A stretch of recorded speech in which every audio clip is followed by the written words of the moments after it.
there are a million ways to make money on this. There really is, right? Like, I sit back. We've given you a couple of ours that we've given you. I think they're all going to win, essentially.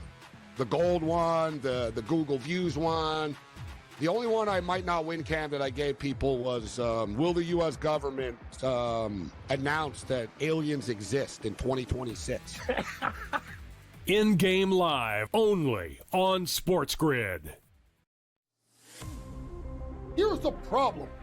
When Joe Dumars blows it up and trades Zion, who is going to give them anything more than 25 cents on the dollar for a damaged goods superstar who misses significant time, who doesn't love the game, but is built like a freight train? Problems are in New Orleans, and I don't know how it gets fixed. Pro basketball today, only on SportsGrid. You've got an 18-1-6 hockey team. You've got a 10-2 football team. So the best record in hockey, the best record in football, and top 5 in the NBA with Jokic and the gang, and the Nuggets at 14-6. And I'm saying to myself, what other town comes close to that? The Craig Carton Show, only on SportsGrid. Chris Beard said, I can just play different players. And kudos to Chris Beard. NIL does not matter. Recruiting rankings don't matter. Who your AAU coaches doesn't matter. At the end of the day as a coach, your loyalty is to your school. Your loyalty is to all the kids in the program. College basketball today, only on SportsGrid.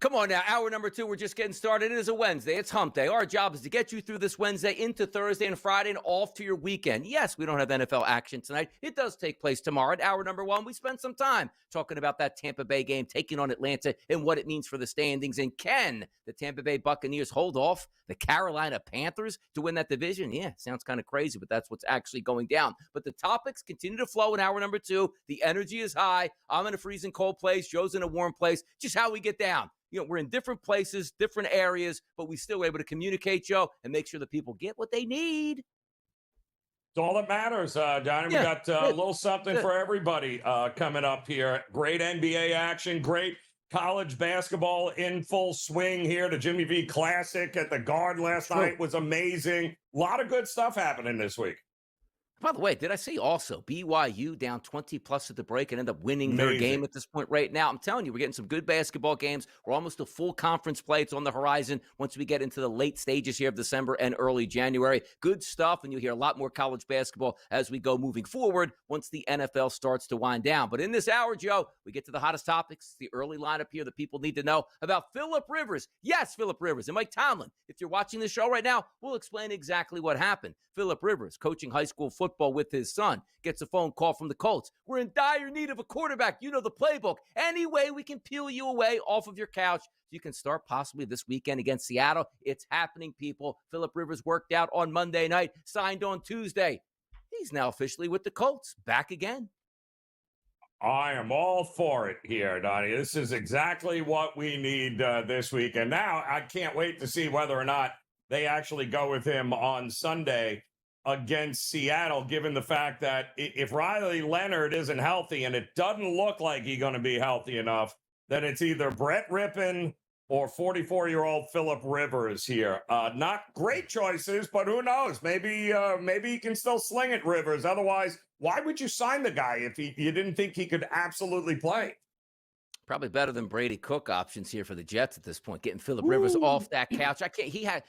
By the way, when he got signed, like, okay, they're going to ramp him up slow for like a week or two later. Again, there's talks right now that if he looks good in practice and has a grasp of the playbook, which he does and can function, he's going to start this weekend. I can't wait to watch that game play out at 4 o'clock on Sunday afternoon. Fantastic stuff. But Rivers is back in the NFL. The Chicago White Sox, who, by the way, Joe, just 3-4 short years ago, we looked at that lineup for the White Sox and goes, you know what?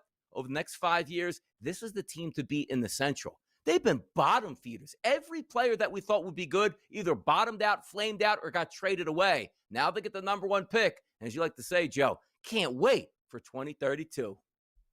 Yep. Cannot wait for 2032 because if you're lucky, that person will still be in Major League Baseball, likely with another organization. But Donnie, we know how this works. The number one draft pick in Major League Baseball sounds great, but yeah, not necessarily going to be great because, although I shouldn't say the Pirates actually didn't screw it up, right? So maybe, just maybe, there's hope for the White Sox here, but I doubt that.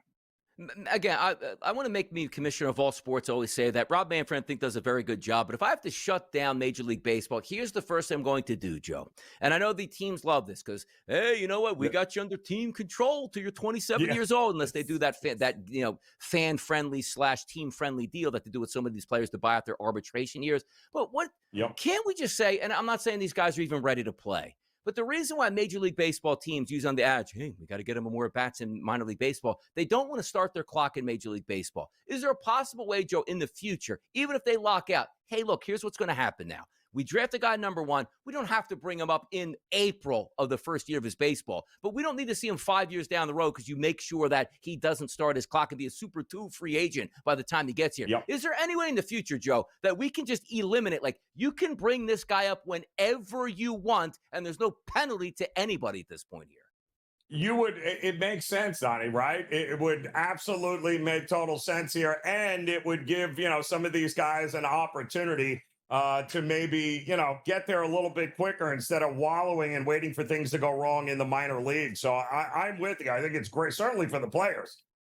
Like, what sport does this? Victor Wembanyama gets drafted to the Spurs and they go, we don't want to start his clock, so he's going to play in the G League for 3 years? I mean, flip it over to the NFL. Mendoza's probably going to be the number one overall pick. Let's just say he goes to the Jets, and the Jets are like, hey, you know what? We could use this guy, but you're going to see him in 2029 because we don't want to get his clock started. Like, nothing makes sense about what Major League Baseball does. Just wanted to go on that rant here. Let's move forward. The New York Knicks moving on in the Emirates Cup in the NBA with an easy victory over Toronto. Cash that ticket in. The Knicks are moving on, Joe. Yep, Knicks are moving on here, and they've done this a lot over the last couple of years since this entire NBA Cup thing surfaced. They've made it this far every year. Now they get to take on Orlando in Vegas coming up. So we'll see if the Knicks can finally get it done. Hot stove, people. That is Kyle Schwarber, 5 years, $150 million back to the Philadelphia Phillies. Joe, this summer, I took my daughter to one game this year. We sat in the right field seats, and there were missiles after missiles launched into the upper deck by Kyle Schwarber. He hit 4 home runs that night. Actually came up the plate with a chance to hit his 5th home run and wasn't able to get it done. But he's back with the Phillies, the bombs away squad here for Kyle Schwarber and the boys. Yeah, and I love the signing, love the price they paid. I mean, 5 years, $150 million. You're not breaking the bank, and you just made the fans very happy, like you just referred to. Yep. And listen, the guy is one of the guy's going to be a 40, 50 home run hitter now for the rest of the way through, in all likelihood. You got to love it here. Now, if they can just address some of the other needs here, likely in that bullpen as well. Talking about addressing bullpen needs, the Los Angeles Dodgers, Joe, did exactly that by taking away Mets free agent closer and bringing them into L.A. Edwin Diaz is now a Dodger. And I guess the Dodgers are making a point by saying, we are going to force a lockout in Major League Baseball, so get ready for it. But also, as I say, Joe, everybody's complicit. I don't hear Pittsburgh getting upset or Cincinnati because when they pay at the top of the payroll here in that luxury tax, that flows into the small market. So it actually pays to be really good or really bad and not pay anybody in Major League Baseball. No, it does. But I do find it interesting that they did the same thing last year with Tanner Scott. They signed him, the Dodgers did, in winter ball, and he didn't turn out all that well for him. But the reality is, he didn't land on anybody else's team that could have pitched him against the Dodgers. So by getting Diaz, Devin Williams went to the Mets, right? So then all of a sudden now I guess they made their choice on who their closer is going to be. Exactly. And you take a look, and I read some of those snippets around the hot stove. It's like the Miami Marlins like, hey, guys, don't get excited about adding to our payroll here. mean, yeah. By the way, Joe, baseball in Miami should be a match made in heaven. And if they played their cards right, like you have that heavy Latino influence down there and all that Caribbean market share, sign the Caribbean superstars to Miami, and people will absolutely love that place. But it's the Marlins. Keep the payroll, $30 million. Baseball will supplement your income. You're one of the most profitable teams in Major League Baseball, despite zero market share in your own market or anybody buying tickets. It's the way it gets down. But I'll tell you where they buy tickets in the Miami area to go to. Sign Lionel Messi to the Miami Marlins. That could make a difference. He's the MVP, Joe. Could probably be the MVP of the Marlins as well. Just rename the league after him next. Rename the team, the trophy, do it all. I mean, you could not ask for a better outcome for the MLS to have Messi as your MVP. Unreal, man. Great stuff. Private equity in Utah. That's their football program. That's their athletics department. Getting $500 million sounds great. Does that mean, Joe, over the next 10 years, like everybody lives fat like a cat, and then all of a sudden they go, where'd our money go? We don't have any left. And they're getting stripped down and say, hey, by the way, that stadium, we just sold the rights to the Dallas Cowboys. They can practice in. Well, where are we going to play our games at? Don't worry about that. It's going to be very profitable for the university. No, it'll be profitable in the first year or two, but then all of a sudden, when you're going, wait a minute, why is it standing room? Where are all the seats in the stadium? Now we pulled them out. There's no reason to have. Nobody wants to pay to clean those. Hey, by the way, we're going to have a night game in Rice Eccles this weekend. No, you're not. Do you know how expensive it is to turn those lights on? That's candles. A day game at noon, people. Welcome to Fox's Big Noon Kickoff every week in Utah is the way it's going to get down. The Hot Topics don't stop even to the last. Come on back.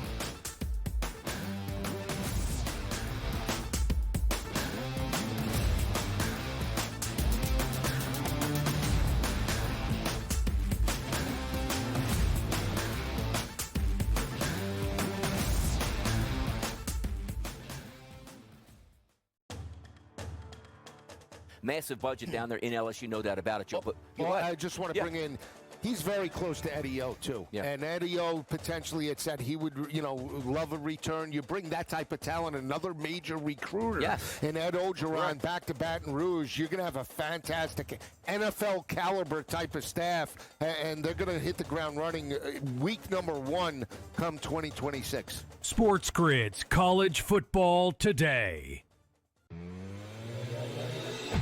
There are a million ways to make money on this. There really is, right? Like I sit back, we've given you a couple of ours that we've given you. I think they're all going to win, essentially. The gold one, the Google Views one. The only one I might not win, Cam, that I gave people was, will the U.S. government announce that aliens exist in 2026? In-game live, only on SportsGrid. Here's the problem. When Joe Dumars blows it up and trades Zion, who is going to give them anything more than 25 cents on the dollar for a damaged goods superstar who misses significant time, who doesn't love the game, but is built like a freight train? Problems are in New Orleans, and I don't know how it gets fixed. Pro basketball today, only on SportsGrid. Florida was thought to get Lane Kiffin, but they go and turn to Tulane head coach John Summerall. This is a solid hire, coach. He's a tough-minded coach. I thought he would be a perfect fit at Auburn, just knowing he's from Alabama. But I think Florida got an outstanding coach. He will be a tough nut that knows how to win football games. The Bowden Blitz, only on SportsGrid.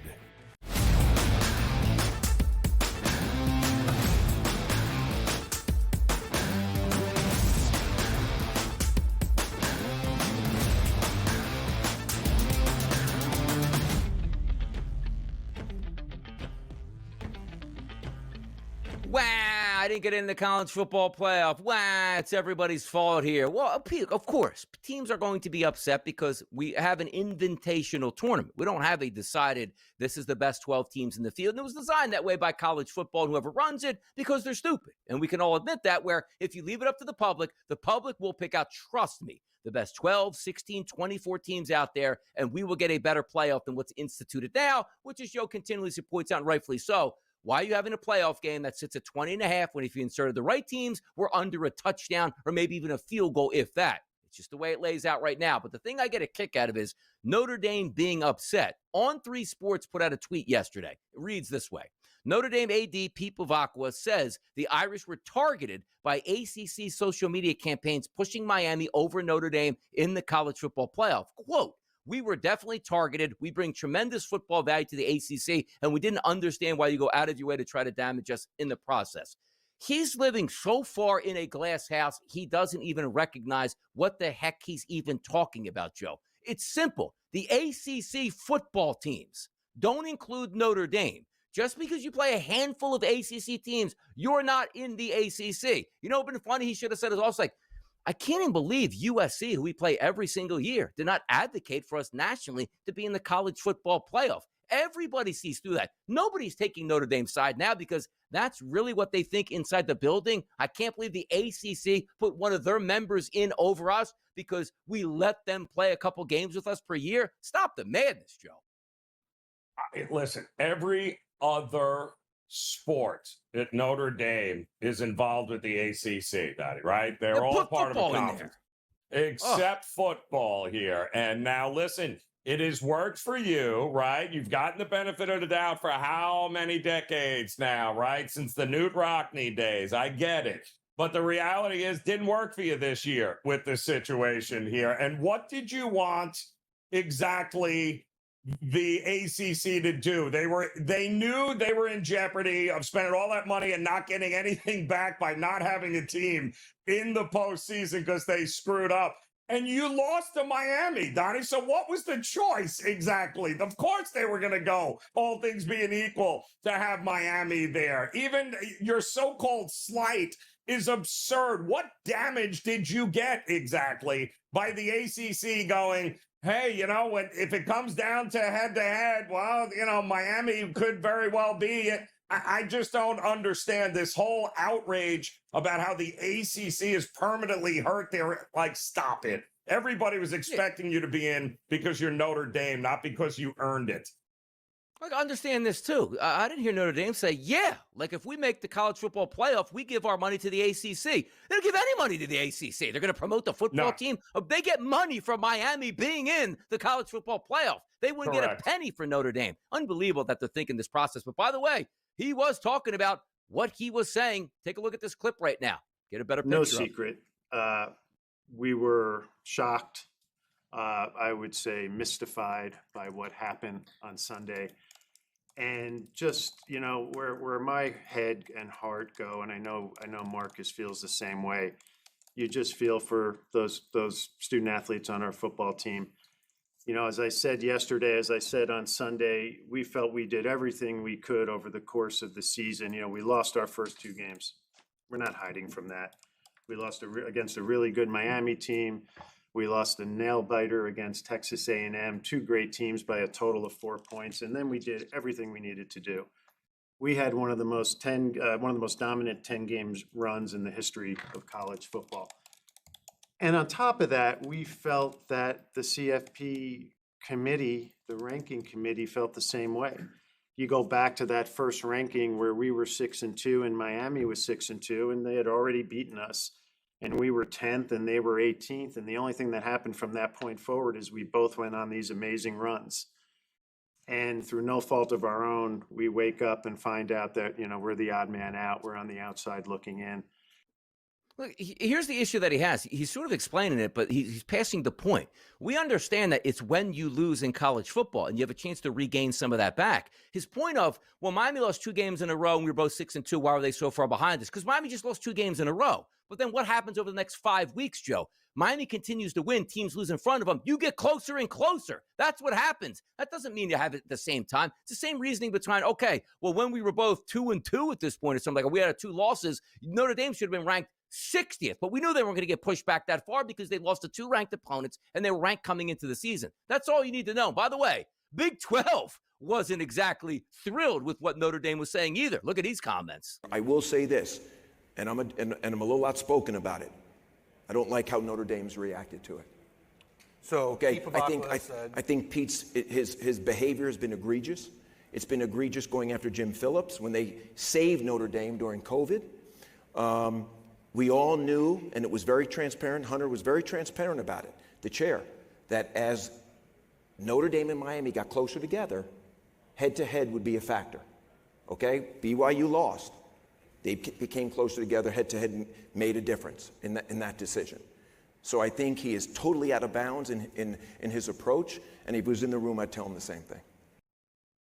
How about that, Joe? What do you think? If you had won the game, we wouldn't be having this conversation. So once again, the way it worked out was, unfortunately, it came down to you and Miami, and one of you had to go in, and the numbers across the board season-wise, pretty even. The only thing that separates you is the fact Miami won. To think the ACC isn't going to promote that fact in some way, shape, or form is absolutely ridiculous. Don't lose the Texas A&M game. Don't lose the Miami. Even if you forget the Miami game, if you beat Texas A&M, we're not having this conversation. So it's amazing to me the personal drama that you make out of this where, listen, it was close. You were on the outside looking in. Sorry, but that's the rules that were created, unfortunately. As bad as they are, that's the game. Don't hate the player, hate the game here. I don't know what to tell you. And by the way, also on this other look where it's like, oh, to cause irreparable harm or our relationship to ACC. The ACC should kick them out from every other of those Olympic sports out there in soccer. Like, good luck. You're independent in everything. Now you have no budget, and you're going to be flying around to Utah and Idaho and Maine to get games now, as opposed to having that schedule set in the ACC. It can go both ways, Notre Dame. Join a conference. We will never have an issue because the ACC would have pushed you in to the college football playoff. Correct. Kalshi markets coming up next. Let's get after it, people.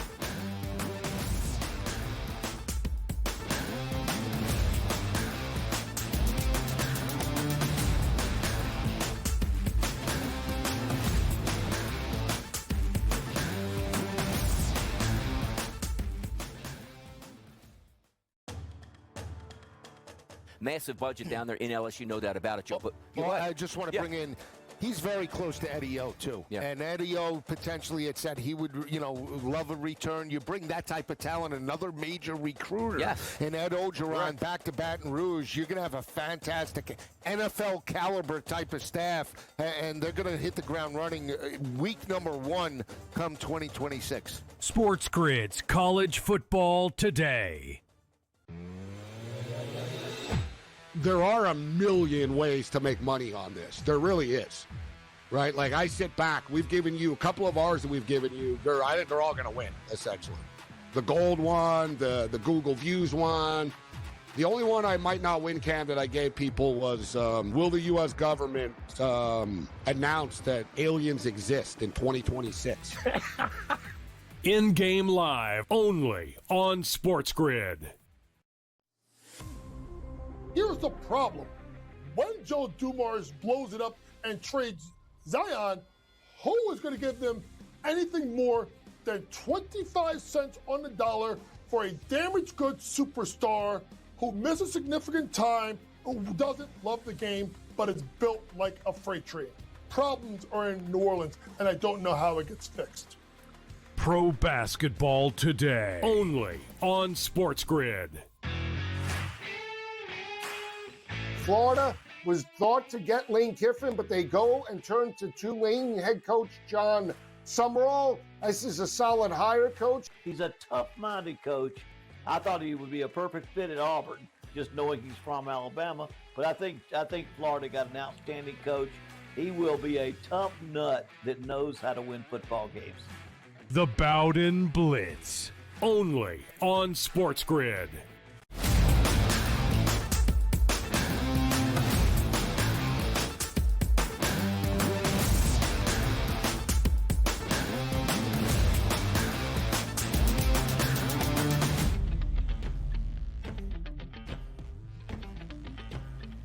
Changing on a day-to-day basis here. That's that Kalshi markets that we love to look at, and also hot and heavy topics here that we like to talk about, which is the college football playoff. Now, that's not going to get settled for at least another month down the line, but the games will begin shortly. And if we are looking at the Kalshi market right now, it's no stranger to being in that top spot, which you have been just about all season long from start to finish. It's Ohio State. but their price point last week, Joe, before the Big Ten championship game was around 38%. We now see them dipping to 30%, which means a $100 wager betting on Ohio State to win the championship will pay back $334. Behind them, Indiana, who has increased 7% from last week before that Big Ten championship game. They now sit at 22%, and the SEC champion at 16% for the Georgia Bulldogs as they look to get an increased share there as well. A lot of other teams between 10% and 5%, Joe, in the Kalshi marketplace. Who is your leader in the clubhouse that you would like to wager on?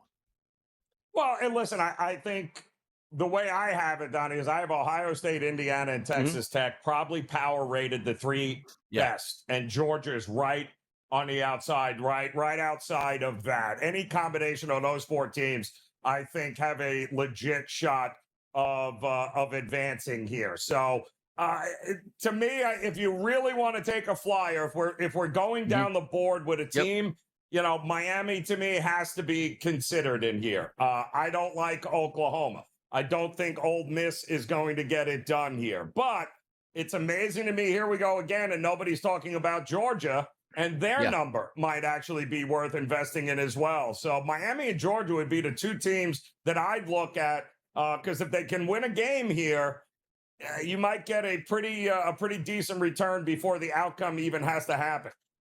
By the way, I look at this too, Joe, and I say to myself, like, again, the Kalshi markets here, it's not necessarily, which it does work out in your favor. Hey, I took Ohio State, I wrote it out, they won, and I got my, $334 back. But to me, we're using these markets more as like an analysis of what we think is going to happen with those short-term dips and also buys. Alabama's at 4%.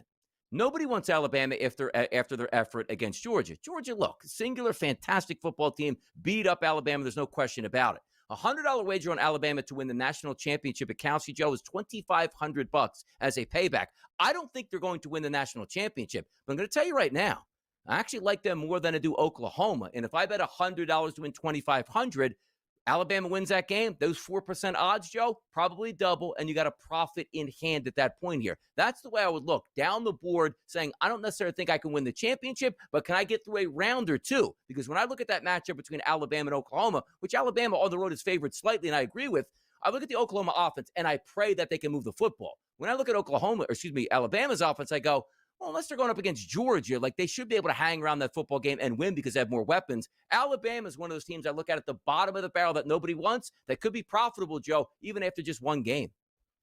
Well, listen, and they should have a chip on their shoulder because let's not forget, once they got blown out in the SEC championship, there were a lot of people jumping off the Bama bandwagon and were looking to throw them out. So, can they take, but they also got to get healthy. They're dealing with a ton of injuries on that team. Yeah. And I'll say this, the first game against Oklahoma, I mean, look at the yardage difference offensively, Donnie. I mean, it wasn't even close. Alabama dominated them. They just made a few more plays on defense, OU, in order to win that game. Can they afford to do that? Can they afford OU to have that kind of discrepancy in another game and expect to come up with the big defensive play?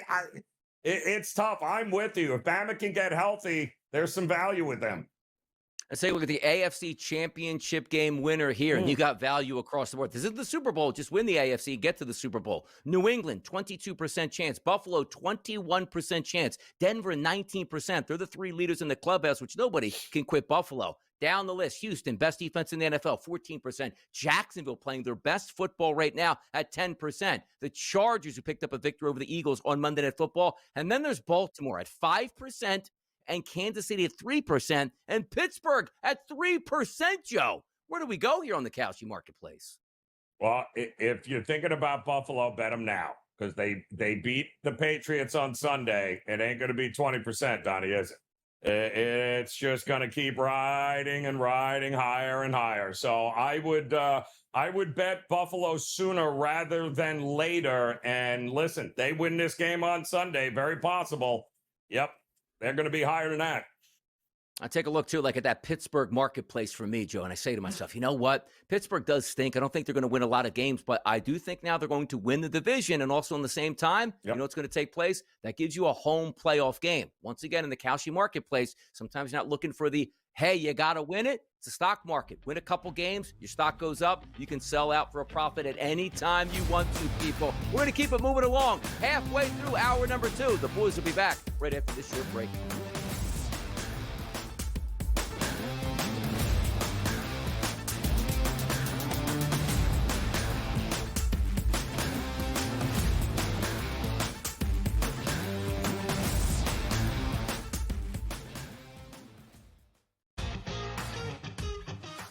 Nobody bats 300 anymore because the value of hitting a fly ball, which could eventually become a home run, is so much more valuable. It's when the shift in the NBA went from 2-pointers to 3-pointers. Well, if I can make 40% of my threes, I'm just going to jack threes all over the place. There's more value in that.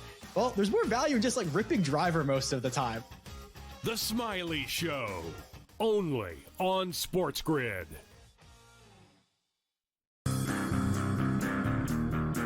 You've got an 18-1-6 hockey team.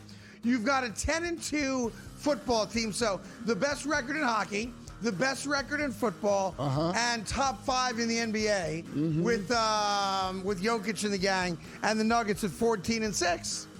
And I'm saying to myself, what other town comes close to that? The Craig Carton Show, only on SportsGrid. You're legendary. I'm legendary. And both of these guys love each other. Right? Cam Ward, they do. They work out. They work out. Legendary. Go ahead. Cam Ward. Yep. Shador Sanders. Yep. 250 plus and 2 tutties each. Amazing. That's nuts. What? Why is it nuts? Come on, that's crazy. Why, though? Pro Football Today, only on SportsGrid. I think this is a very tough one. I haven't bet this because I still think it's that close. I would lean towards the sentiment of the voter body instead of the anointing of the new star. But at a certain point, the next 2 weeks, Drake May could be undeniable. It's really interesting market right for those two. And remember when Matthew Stafford wasn't going to play all year? Remember in August where he wasn't practicing? And now he is number 2 for MVP. So go figure. Fantasy Sports Today, only on SportsGrid.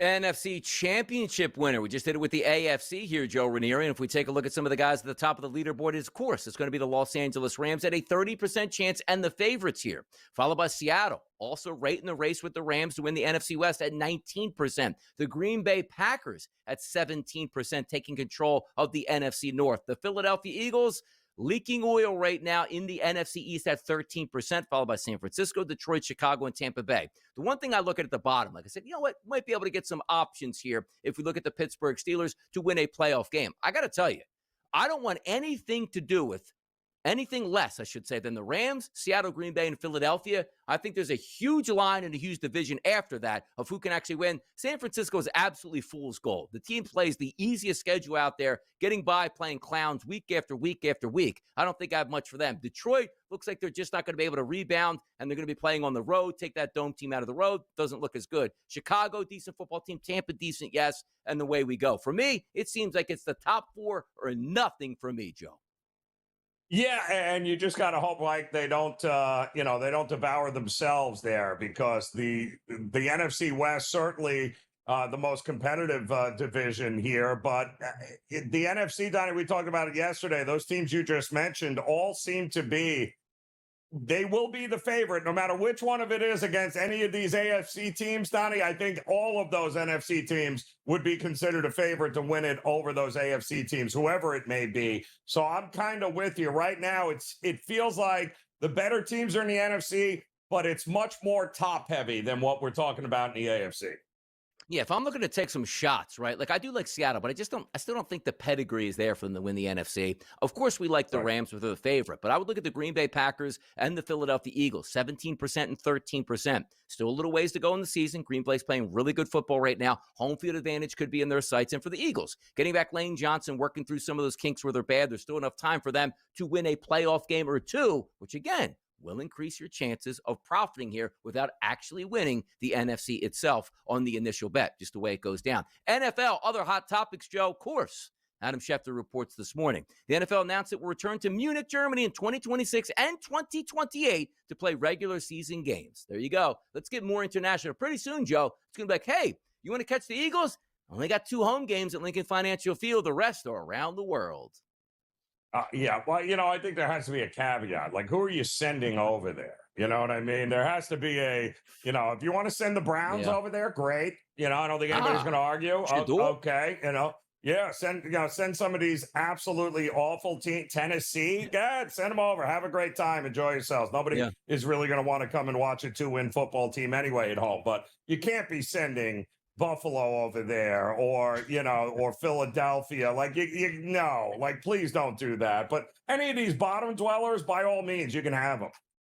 Like, especially the competitive advantage. Like, we have the lopsided schedule now with the 17-game schedule. So, 1 year you get the 9 home games. Like, awesome. And then they go, well, you're going to play one on the road. Like, the Eagles won the Super Bowl last year, but their home game against the Packers was moved to Brazil in that ice skating rink. They were still able to win, but don't you think from an organizational standpoint or competitive, like, we want Green Bay at home. We don't want to play Green Bay on a neutral site.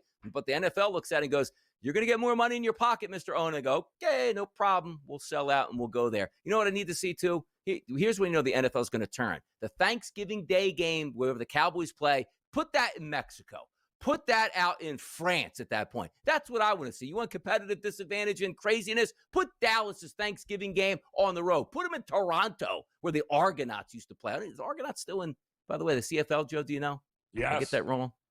Are they still there? Yes, The Argonauts? they might still be playing, though. They might still be playing, though, Donnie, because that might be a 12-month-a-year sport. Because every time I turn around, they're playing there. But you're right. The Argonauts are there. Cowboys versus the Elks or something like that. Make it happen. Arizona and Houston, they'll play this weekend, Joe. We don't have to make that one happen. We know it's happening. 1 o'clock start. Jacoby Brissett. Maybe the bottom is finally falling out on Arizona, but boy, they're going to throw it a lot, 40-plus times every game. I don't know if you want to do that against Houston's defense, but Houston, Joe, that look-ahead line, 6.5. You know where it sits now? 9.5. Is that too much for Houston, or are we just saying like Arizona? It's over, man. It's over. It's so hard to trust this Houston team offensively to do anything. I mean, sure, they'll win, but they're not going to win because they're dropping 40 points on you. That's not what this team does. And certainly the Rams were able to take advantage of the mismatches that they had on the field against Arizona last week. But do we really think that's what Houston is going to be?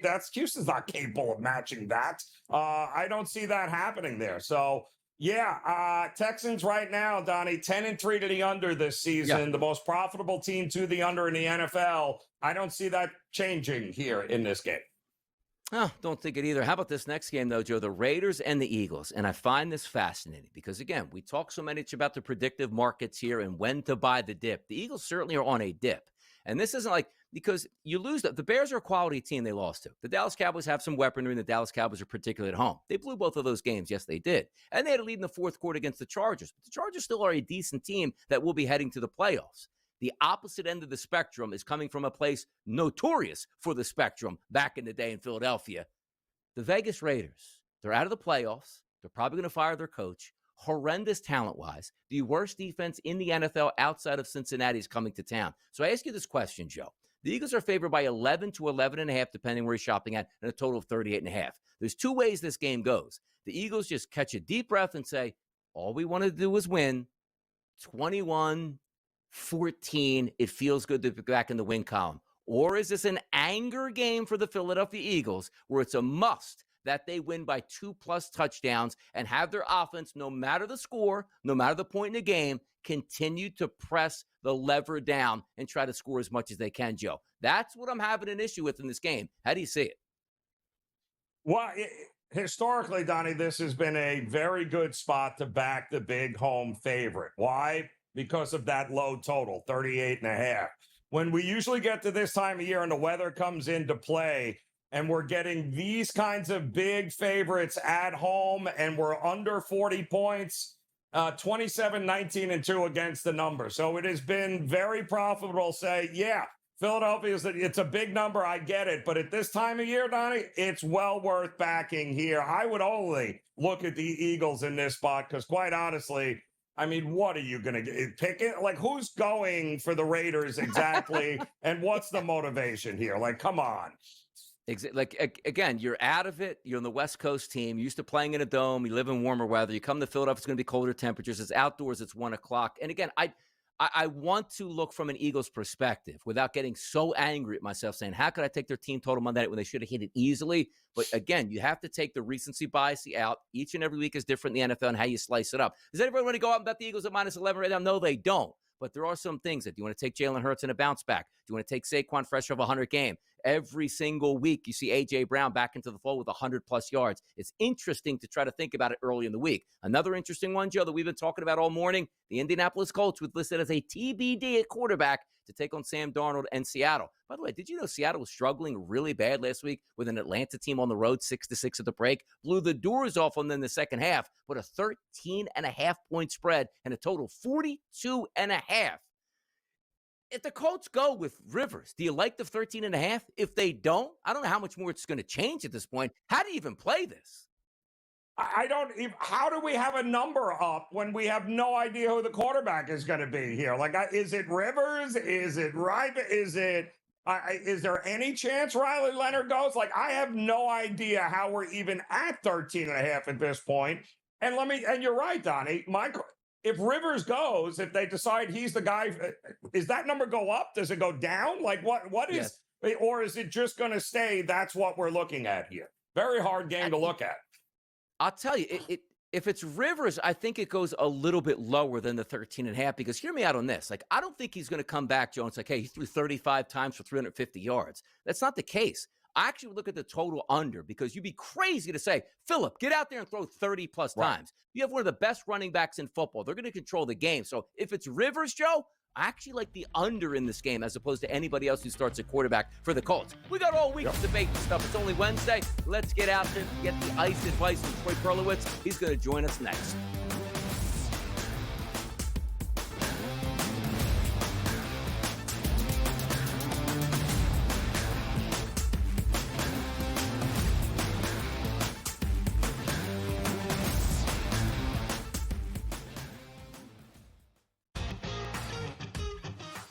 Nobody bats 300 anymore because the value of hitting a fly ball, which could eventually become a home run, is so much more valuable. It's when the shift in the NBA went from 2-pointers to 3-pointers. Well, if I can make 40% of my threes, I'm just going to jack threes all over the place. There's more value in that. Well, there's more value in just like ripping driver most of the time. The Smiley Show, only on SportsGrid.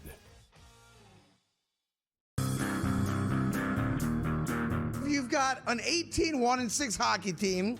You've got a 10-2 football team. So the best record in hockey, the best record in football, and top 5 in the NBA with Jokic and the gang, and the Nuggets at 14-6.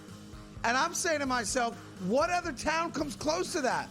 The Craig Carton Show, only on SportsGrid. You're legendary. I'm legendary. And both of these guys love each other. Right? Cam Ward, they do. They work out. They work out. Legendary. Go ahead. Cam Ward. Yep. Shedeur Sanders. Yep. 250 plus and 2 tutties each. Amazing. That's nuts. What? Why is it nuts? Come on, that's crazy. Why though? Pro Football Today, only on SportsGrid. I think this is a very tough one. I haven't bet this because I still think it's that close. I would lean towards the sentiment of the voter body instead of the anointing of the new star. But at a certain point, the next 2 weeks, Drake May could be undeniable. It's really interesting market right for those two. And remember when Matthew Stafford wasn't going to play all year? Remember in August where he wasn't practicing and now he is number 2 for MVP. So go figure. Fantasy Sports Today, only on SportsGrid.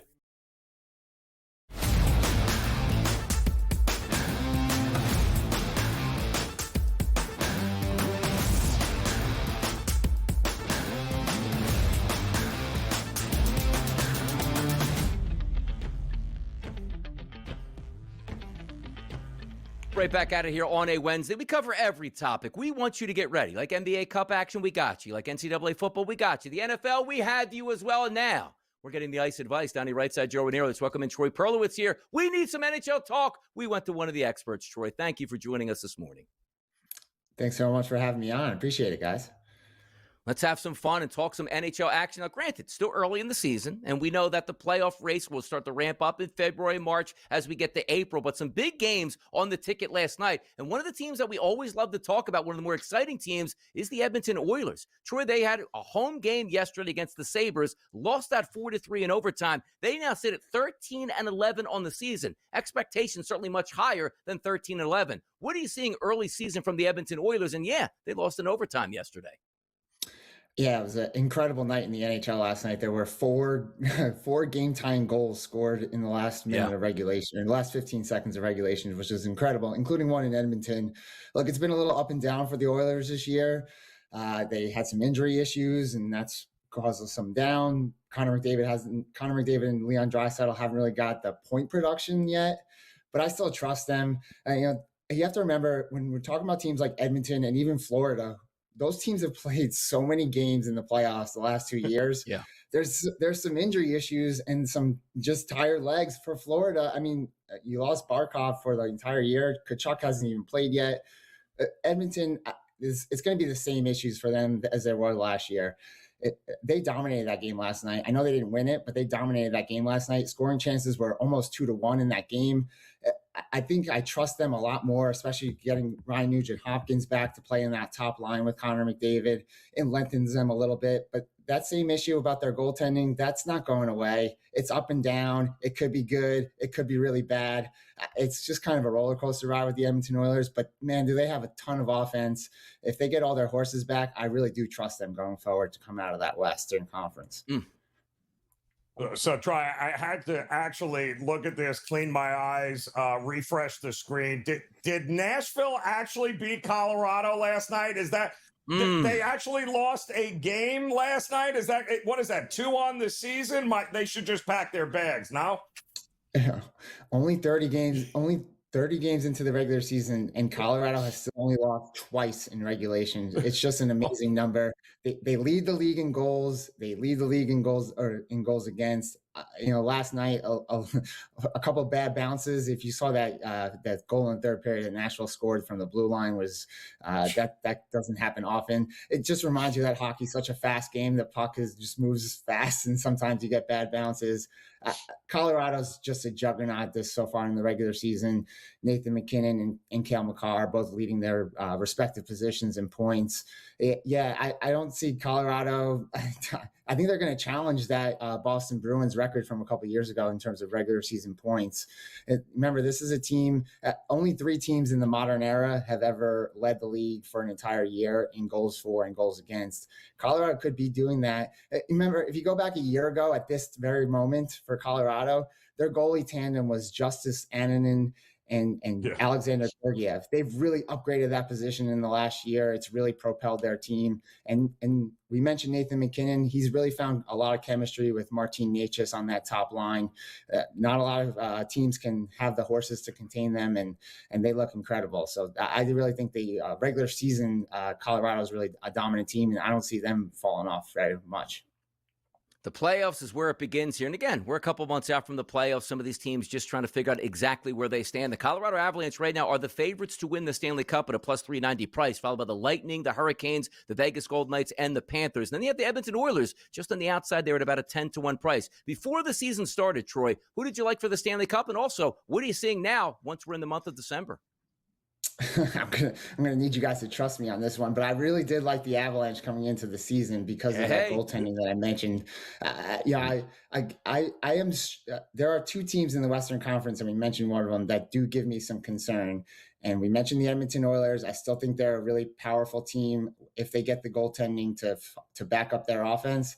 The other team that was on that board that you saw there, the Vegas Golden Knights, they lost Mark Stone at the start of the year, and it really seemed to hurt their power play. And, they struggled of late, but they have points in 16 of their last 18 games. They're a really strong team. That power play is really is great. And Jack Eichel is a superstar that not a lot of people talk about. how much speed he brings to the game and really lengthens that lineup. Mitch Marner has come in and, offseason addition from the Toronto Maple Leafs, and he really lengthens that lineup, and he really brings a defensive mindset, which not a lot of people like to talk about, but he really makes that team a lot stronger on the defensive end. And I think Vegas is a team I'd be worried about. Vegas and Edmonton in the Pacific Division can if they get to the playoffs, and they're battle-tested teams who have won Stanley Cups before. So I think that's the Colorado. Once we get to the postseason, it might be a little different story. Should I not buy into what Dallas is doing right now here, Troy? I mean, it's not like they don't have the experience. I mean, even Casey DeSmith is winning games left and right. Yeah, when you look at Dallas, it's a team of depth, right? Like they don't really have one horse; they have 7 horses. They're like Noah's Ark, right? They have 2 of everything. It's pretty incredible what they're doing. They got Thomas Harley back into the lineup. That was really great to see. Dallas plays in that same division as Colorado. They were a 2-3 matchup in the playoffs last year. I think there's really going to be a lot of incentive for both teams to try to get that top spot in the division and avoid each other in the first round of the playoffs. I love Dallas, man. I really love that team. I love Jake Ottinger in net. He's been a little shaky so far this start of the year, maybe looking towards the Olympic Games. I'm not really sure, but Dallas is a team I really like a lot. They just have to stay healthy because, like I said, they're a really deep team and they could score goals with anybody. Troy, the NHL, of course, every year gives out an MVP trophy. It is the Hart Trophy here. Looks like it's a battle in the West right now. Nathan McKinnon, Connor McDavid, and Jack Eichel are the favorites right now. If we had to put a stamp on who's the best player in the NHL now and who's winning this, who's that for you, Troy? It's still probably Nathan McKinnon for me. Yeah. He's just, he's going to have the point production to back that up. He has more 3-point games than 0-point games this year. That's an incredible stat that I just think that it shows you how the point production is really there for him. Those young kids coming up, though, it's really great to see. The league is in a great spot when Connor Bedard and Macklin Celebrini are coming up as possible MVP candidates. Love to hear it. That's Troy Perlowitz. Catch him on the NHL.com, baby. That's an NHL expert right now, giving you the information you need, Troy. Thanks for joining us. We'll be right back after this short break.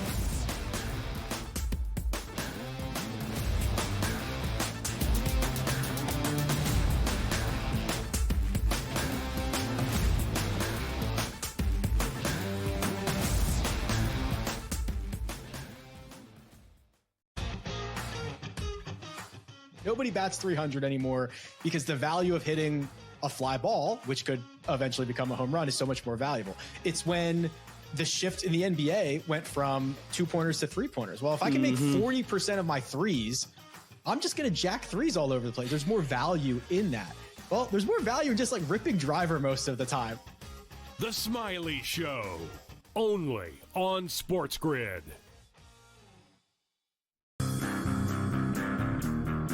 You've got an 18-1-6 hockey team. You've got a 10-2 football team. So the best record in hockey, the best record in football, and top 5 in the NBA with Jokic and the gang, and the Nuggets at 14-6. And I'm saying to myself, what other town comes close to that? The Craig Carton Show, only on SportsGrid. You're legendary. I'm legendary. And both of these guys love each other. Right? Cam Ward, they do. They work out. They work out. Legendary. Go ahead. Cam Ward. Yep. Shador Sanders. Yep. 250 plus and 2 tutties each. Amazing. That's nuts. What? Why is it nuts? Come on, that's crazy. Why, though? Pro Football Today, only on SportsGrid. I think this is a very tough one. I haven't bet this because I still think it's that close. I would lean towards the sentiment of the voter body instead of the anointing of the new star. But at a certain point, the next 2 weeks, Drake May could be undeniable. It's really interesting market right for those two. And remember when Matthew Stafford wasn't going to play all year? Remember in August where he wasn't practicing? And now he is number 2 for MVP. So go figure. Fantasy Sports Today, only on SportsGrid.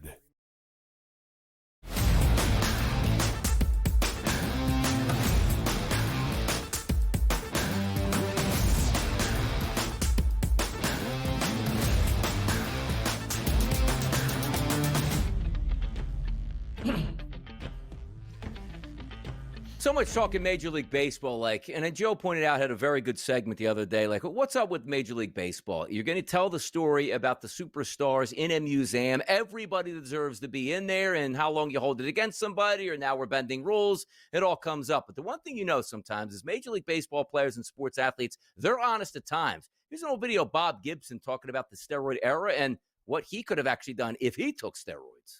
Oh, I don't know that it's really tainted the game.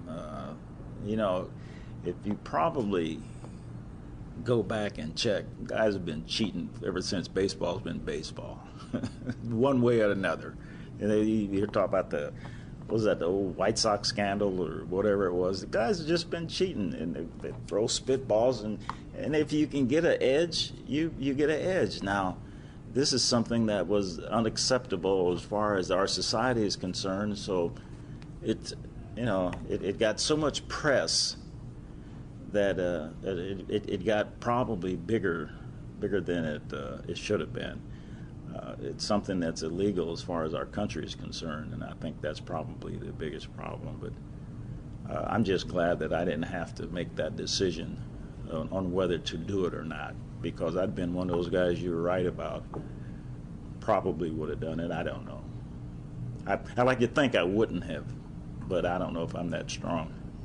If I thought somebody was getting an edge on me and I found a way that I could get it back, maybe I would. Don't know. I'm glad I didn't have to make that decision. By the way, Bob Gibson, for the young kids out there that are watching right now, so many times you hear about Will Chamberlain, he changed the rules out there. You couldn't dunk from the free throw line on a foul shot. You couldn't dunk for a year or two in the NBA because of him. They had to lower the mound because Bob Gibson was so devastated that nobody could hit that guy. One of the most fiercest competitors and best pitchers, Joe, in the history of Major League Baseball. When that guy talks, we listen. And he was hitting triple digits on a consistent basis, more so than anybody. One of the greatest leg kicks that you'll ever see. But what he had said is spot on, Donnie. The era that he is referring to, the steroid era, it wasn't like there was only a handful of guys that had access. Everybody had access. Major League Baseball looked the other way, and guys had a choice. Do I take it or don't I take it? And there weren't any ramifications for it until until baseball turned around and said, all right, maybe now is the time that we've got to curb this thing. So, you had a choice to make, Donnie. Every player had a choice to make. Doesn't make them wrong. Yep. By the way, we said, we're not advocating for anything, but steroids in Major League Baseball, pitchers throw harder, home runs go further, guys stay in the game longer, they can recover quicker. Just saying, it's up to the people out there, but it is what it is at this point. Let's get to the point of the show, Joe. We like to reach out to the people and find out what they're thinking with our nice poll that we have here. Fade the Public.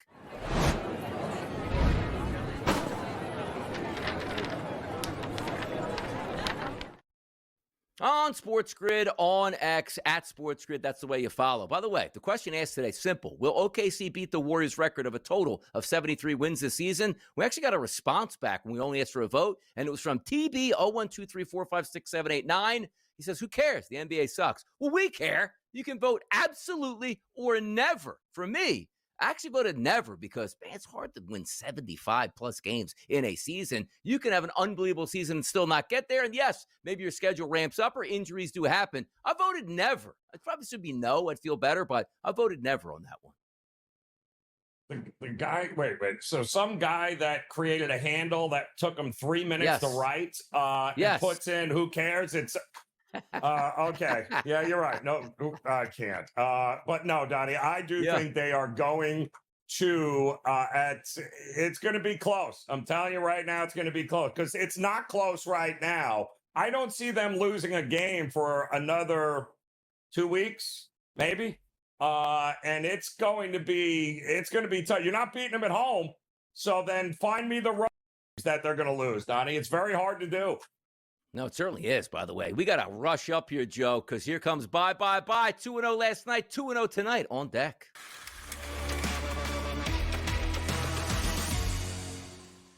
It's a sprint, Joe Ranieri. It's a sprint. What do you got? Spurs getting 6.5, now even 7.5 starting to pop up. Far too many points against that Lakers. I'll take the Spurs tonight. Look, last night in the NBA I went tonight, college basketball, public fade, the Vandals. And they ain't playing in the Kibbie Dome in this game. They're at Notre Dame, catching 11.5 points. Why do I like this morning, Joe? Around 30% of the tickets coming in on Idaho.